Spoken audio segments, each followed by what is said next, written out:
Siya nga pala, Premium Gears. So, Premium Gears. Nasa Futura sila eh. Futura East kahapon. Kaya hindi ako nakasama dahil sobrang pagod. Nag-team building kami. Ayan. Sobrang pagod ng lolo mo. Hindi ginaya. Bakit pupunta ako agabi? Wala. Pagod na pagod. Paghiga ako dyan, wala na. Niready ko na nga yung damit ko. Nakita ko na lang sa Facebook na meron pala silang kantahan. Sayang. No? Futura East. Sana maulit pa.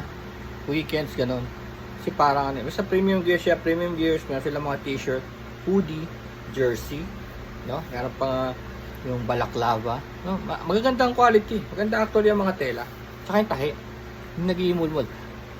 Promise nyo, meron ako dyan, yung mga Premium Gears. Sabi sa inyo, 1 taon na, 2 taon na, mukhang bago pa. Sobrang mukhang bago. Huwag nyo nga lang gagamitin. Hindi, joke lang. Ginagamit ko. Lagi.